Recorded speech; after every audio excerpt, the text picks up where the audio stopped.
Thank you. Whoa, my shopping bag, double bagged, 20 cents. So yeah, so I am chief of oncology at San Francisco General. I've been an oncologist now for 32 years. And in 23, I did a fellowship in integrative medicine with Andrew Weil's program at the University of Arizona. Andrew Weil, the guy with the white beard, looks like Santa Claus. And then I became, for the first time I learned about nutrition. We don't learn about nutrition, unfortunately, in medical school. And nutrition has pretty much become a passion of mine, particularly with regards to nutrition and cancer. So in addition to being chief of oncology at San Francisco General, I also have an integrative medicine practice for cancer patients at our Osher Center for Integrative Medicine on Divisadero. And there I spend a good part of my hour with my new patients discussing nutrition, because I think nutrition is really important. And in fact, the Journal of the American Medical Association last year did a 20-year overview on the state of health in the United States. The number one contribution to morbidity and mortality, that is loss of functionality and death, is now dietary issues. It has surpassed tobacco. And dietary issues does not include obesity and physical inactivity. Those are number 4 and 5 on the list. So I didn't know what dietary issues or dietary risks were, because it wasn't in that article in the Journal of the American Medical Association. So I went to the reference, which was in Lancet, and back there on the table we have these 14 components of dietary risk. And they're much of what I'm going to talk about today as I unpack my shopping bag. But I did want to show you also, sort of my guidelines for what I discuss with patients come from the American Institute of Cancer Research, the World Cancer Research Fund. And every 10 years they put out a 700-page booklet, or it's more than a booklet, on reducing the risk of cancer through nutrition and physical activity. And I just got in the mail one of their requests for me to send money, and on the back of the envelope it says, warning, 1/3 of the most common cancers could be prevented by the food you eat. So dietary issues, dietary risks are a big deal. And especially as we move to affordable care, we have to pay attention to prevention, disease prevention, as well as fixing disease. So what I'm going to do today is sort of tell you what I share with my patients, and I have good visuals here. The diet that I recommend is not a name. It's not the paleo or the Atkins or any of those name diets. I think the food that we eat should be organic, plant-based, antioxidant-rich, anti-inflammatory whole foods. So let me go back to front. I say whole foods because I see a lot of patients with cancer who say, I have cancer, so I'm going to juice everything. Or I have cancer, so I'm going to sprinkle broccoli powder in a smoothie. I think it's always better to eat whole foods. Inflammation, when you cut yourself or when you have surgery, when it heals, it gets red, hot, tender, and swollen. That's inflammation, part of normal healing. But when that goes on inside of us without provocation, it leads to degenerative diseases of aging, such as dementia, heart disease, and cancer. There's much that we can do by what we eat and what we don't eat to impact ongoing inflammation. Oxygen lives as 2 molecules linked together. That's what we breathe. That's how we live. But when those oxygen molecules separate, they create so-called free radicals or reactive oxygen species, which knock into our DNA, causing damage, leading to aging or cancer. Antioxidants take those free radicals out of circulation so they don't do damage. Turns out most of the foods that are rich in antioxidants are plants. Animal products are not a good source of antioxidants. That's why I say the diet should be plant-based. I don't think we need to be vegetarian or vegan or raw, but we need to have at least 5 to 9 servings, that being a serving of fruits and vegetables each day, more vegetables than fruits. And since people didn't understand what we meant by that, we now say at least 2.5 cups of fruits and vegetables each day, more vegetables than fruits. And as much as possible, they should all be organic. Now, that's much more expensive, I know, but we deserve it. This is our body. This is how we're making our tissues. A plant, we should eat organic, not just to avoid herbicides, pesticides, and fertilizers, which are chemicals that we don't need in our body and probably are related to the increased rates of cancers that we have. But a plant that's grown outdoors organically needs to fight to protect itself from other plants, birds and insects, and the sunshine. And the only way a plant can protect itself is by making chemicals. Turns out those chemicals that the plant makes are the ones that benefit us. So if we're going to let food be our medicine and medicine be our food, organic is much more potent than conventional. It also tastes better. We're eating organic vegetables today. I thought they had a good taste. Organic is much more potent than conventional. So honing down on the best foods to eat really for cancer risk reduction, turns out most of the things that are good for cancer are also good for hypertension, heart disease, diabetes, dementia prevention. So they're all the same foods. And I cannot stress enough cruciferous vegetables. So cruciferous vegetables, the flowers grow in the shape of a cross, the crucifix. What comes to mind are broccoli, cauliflower, and Brussels sprouts. These are very rich in a chemical called indole-3 carbinol that's so potent at reducing the risk of cancer that we're now beginning to look at it as chemotherapy. I say eat broccoli, better for you. Okay, and in fact, if we have to have 5 to 9 servings of fruits and vegetables each day, more vegetables than fruits, I eat broccoli, tofu, and rice. I'm going to do questions at the end. Broccoli, tofu, and rice for breakfast. So you can never get enough cruciferous vegetables. So we think broccoli, cauliflower, and Brussels sprouts, but there are also cruciferous roots and green leafies that are cruciferous. And probably getting the most attention now, thanks to Hunter Pence, is kale. So kale is a cruciferous vegetable. Kale, cabbage, collard greens, arugula, bok choy, all of these have the same really good chemicals that broccoli, cauliflower, and Brussels sprouts.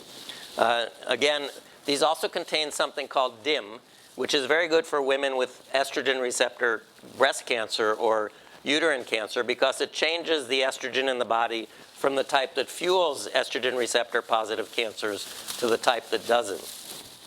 I mentioned tofu. Well, what about soy? Soy is getting really a lot of press because it's GMO, and is that healthy to eat GMO? If you buy organic soy products, usually they're not GMO. Soy is a plant estrogen. And again, many people are concerned about should they take plant estrogens. The potency of the plant estrogen is much less than estrogen in a woman or a man's body. So it's okay for people with breast cancer to eat soy foods. When I talk about soy, though, people should eat whole soy foods. So soybeans, soy milk, tofu, tempeh, and miso. And not soy cheese, soy turkey, and soy hot dogs. Because those are just heavily processed food and not good for us. So soy is good. Now my other breakfast is mochi, which is just pounded rice. I put it in the oven, I puff it up, it gets crispy on the outside, gooey on the inside. I smear almond butter, peanut butter, or tahini on top of it, or maybe hummus. Hummus is ground chickpeas, very good. And in the winter, I put a sweet potato on top of all that. Because sweet potatoes and orange yellow vegetables are also very good. How many people like sweet potatoes? Yeah, and they're not yams. I have a big fight at Whole Foods. They're labeled as yams, they're not. Yams are from Africa. Sweet potatoes are a very different plant. And I eat a sweet potato every day in the winter. Put it in the oven on a piece of aluminum foil, score it with a knife and fork, bake it at 450 for an hour or so, depending on how big it is, until it starts to bubble out those juices.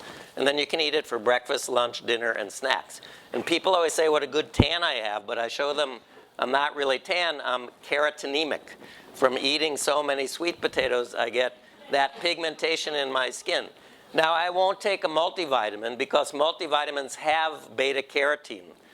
I used to smoke cigarettes, believe it or not. A young oncologist, I used to smoke. And studies have shown that if you supplement with beta carotene in people who smoke, it increases the risk of lung cancer. So I don't take multivitamins for a number of other reasons. Multivitamins have vitamin E. Vitamin E has been shown to increase the risk of prostate cancer. So for many reasons, I get my beta-carotene from my sweet potatoes and carrots. Carrots, again, another excellent source of beta-carotene, which is a vitamin A precursor, and that is good for our vision as well. So orange yellow vegetables, sweet potatoes, carrots, squash, the peppers, those are also all very good for us. Now I see a lot of people who say, I eat a lot of vegetables, I eat salad. I don't think salad is a very potent food. We have salad back there, I'm not knocking it, but it's mainly lettuce, celery, and cucumber, and those are all basically water, maybe with a little bit of vitamin C. And so it's not as potent as all these other nutrients that I mentioned. And then people tend to slice white button mushrooms and throw them in a salad, and that's a no, because all mushrooms need to be cooked. White button mushrooms have a cancer-causing compound called agarotine, which is related to hydrazine, which is rocket fuel. So I don't think we have mushrooms in the salad. All mushrooms need to be cooked. White buttons, their brown cousins, the crimini, and their giant cousins, the portobello, all need to be cooked. Now, those mushrooms contain something that's similar to aromatase inhibitors, which are important treatments for women with estrogen receptor positive breast cancer. So I think they're okay to eat, but they do need to be cooked. Better mushrooms for you are Asian varieties, shiitake, maitake, and enoki. These are the famous black mushrooms, shiitake mushrooms, delicious, very potent, immune enhancing, and maybe some anti-cancer activity. You say mushrooms? How can mushrooms have medicinal benefit? Well, you know you can eat a mushroom and die, or you can eat a mushroom and have a psychedelic experience. So obviously, they have biologic activity. The dried mushrooms actually are even more potent because they have more concentration of the active ingredients. The way mushrooms act actually to stimulate your immune system, the wall of the mushroom cell resembles the wall of a bacteria. So when we eat a mushroom, our body thinks we're being invaded by bacteria, and it mounts an immune response, which is good for people with cancer and for those of us that want to have good immune systems. So mushrooms, good. Again, Asian mushrooms, even better. Now, I mentioned rice. I eat rice. Brown rice is better than white rice. But if you like white rice, jasmine and basmati are okay. It all has to do with how quickly the food that we eat turns into sugar. Brown rice more slowly than sushi rice or Uncle Ben's or regular Chinese rice. But again, the more aromatic rices, jasmine and basmati, are better. Millet and quinoa are also good grains. If you're eating bread, it needs to be whole grain. Whole wheat is just heavily processed, unbleached white flour.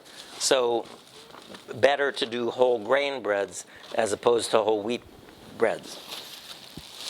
For fruit, your fruit should be heavily pigmented.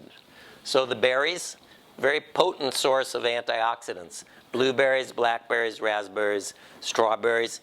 They must be organic because with all those little puckers and grooves, they're like sponges for toxins. So I know how expensive they are because my dogs love blueberries. And I have to give them blueberries every night. Otherwise, they don't go to sleep. Frozen only loses 10% of the nutritional value. Usually, frozen vegetables are not as potent as fresh. But berries only lose 10% of their nutritional benefit. So during the off-season, you can get frozen berries. Now, I don't believe much in homeopathy. Homeopathy is an alternative medicine system where they say take a little bit every day of what you're trying to avoid. But I do eat my whole apple every day, except for the stem and the little sticker saying that it's organic. Apple seeds have cyanide, which is death. And the Queen Mum ate her whole apple every day and lived to be 103. I don't think, well, I think she did a little gin too, they told me. But I don't think ancient man threw out their apple seeds or their apple cores or their pear cores. And similarly, if you eat a red grape with skin and seeds, you know that bitterness in the grape seed? That's the grape trying to protect itself from a predator. And we now know that grape seed is good for breast, colon, and prostate cancer.